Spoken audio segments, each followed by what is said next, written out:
Before maturity they divide, यानी वो maturity से पहले ही वो ऑर्गेनिजम्स क्या है वो डिवाइड करना शुरू कर देते हैं, इसीलिए हम इसको क्या कहते हैं, इमॉर्टल कहते हैं। चलिए अब आगे आगे हम बढ़ते हैं types of asexual reproduction पर। और जब हम types of asexual reproduction करते हैं तो यहाँ हम देख रहे हैं there is fission, there is budding, there is regeneration, there is fragmentation, sporulation, parthenogenesis and vegetative propagation. अब पार्थेनोजेनेसिस, यहाँ कई बार हम कहते हैं कि पार्थेनोजेनेसिस सेक्सुअल रिप्रोडक्शन में आती है, पर चलिए हमने अलग अलग धारणाएं हैं, मैं इसको इसी ए सेक्सुअल पार्ट में ही लेता हूँ, क्योंकि इसमें भी there is single parent division ही होती है और सिंगल पेरेंट ही अपने आप को पार्थेनोजेनेटिकली डिवाइड करता है। चलिए इसकी बात हम बाद में करेंगे। तो सबसे पहले आ जाता है fission, budding, regeneration, fragmentation, sporulation, parthenogenesis and vegetative propagation. और ये 7 तरह से हम ए सेक्सुअल रिप्रोडक्शन को देखते हैं।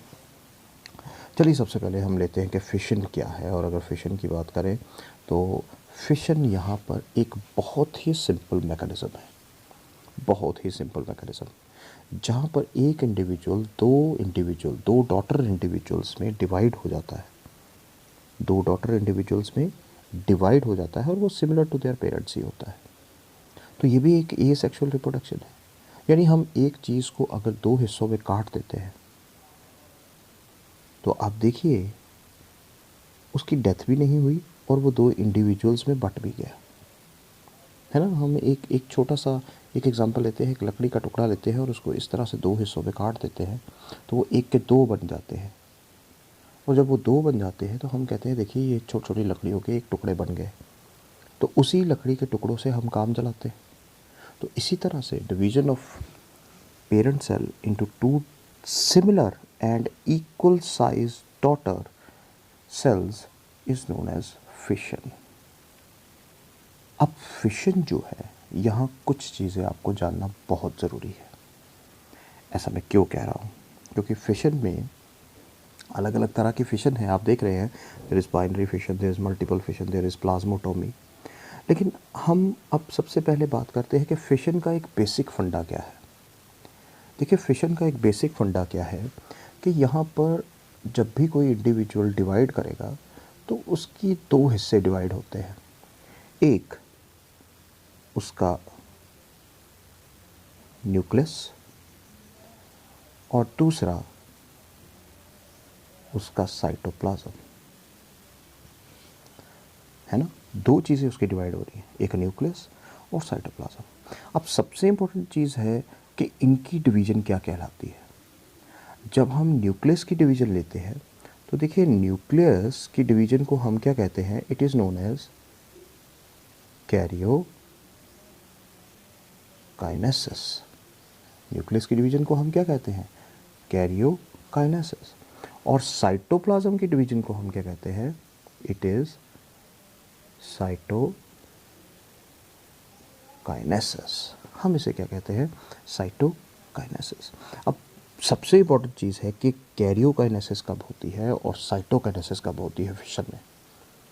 देखिए फिशन में याद रखिएगा हमेशा के लिए, क्योंकि ये ऑब्जेक्टिव आपको बहुत बार पूछा जाएगा।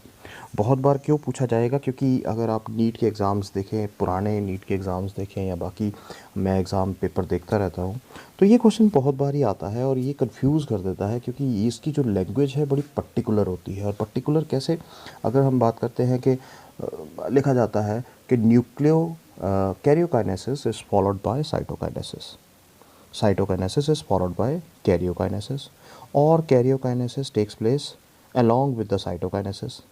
अब क्वेश्चन तो आ जाता है, लेकिन नो डाउट जिसने पढ़ा है, जिस टीचर ने पढ़ाया है या बच्चों ने ध्यान से समझा है तो उन्हें तो समझ आ जाता है। लेकिन जहाँ अब हम ये देखने की कोशिश करेंगे कि किस तरह से, याद रखिएगा इसका एक ही आंसर याद रखिएगा। यहाँ मैं शॉर्ट फॉर्म में लिखूँगा क्योंकि मेरा मोबाइल स्क्रीन है तो छोटा है। Karyokinesis is followed by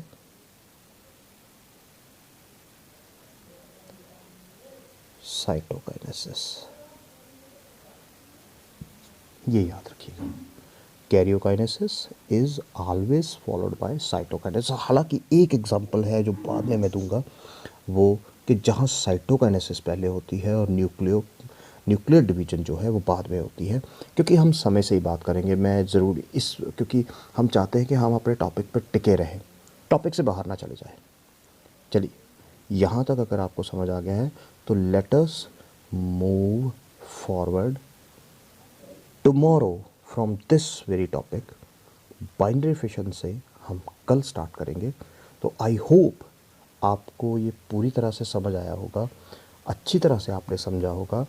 और इन जो भी मैंने छोटे मोटी बातें कही हैं नीट के मुताबिक, हम कोशिश करेंगे, हम इसकी बात करते रहेंगे और आपको मैं वर्कशीट देता रहूँगा। स्टूडेंट्स, आप याद रखिए, ये आपके लिए पहला मौका है और आप अपने अच्छे तरीके से इसको समझिए। और कोई भी डाउट होता है, व्हाट्सएप हमारा ग्रुप बना हुआ है, सो आप मुझे व्हाट्सएप भी कर सकते हैं, ठीक है। मेरा नंबर आपके पास है। सो अगर किसी के पास नहीं है तो नोट डाउन दिस 9906043369। अंडरस्टूड। मैं एक बार फिर से रिपीट करता हूँ, 9906043369। आई होप आपको ये समझ आया होगा। तो नेक्स्ट लेक्चर में हम इस फिशन से आगे चलते हैं और हम पूरे वीडियोस में आपको दूंगा, एक से लेकर right from the reproduction in organism to the ecology का लास्ट चैप्टर जो है बायोडाइवर्सिटी एंड इट्स कंजर्वेशन, वहाँ तक मैं हर एक लेक्चर बनाऊंगा और डेली हम इसको प्रोड्यूस करेंगे। Thank you very much.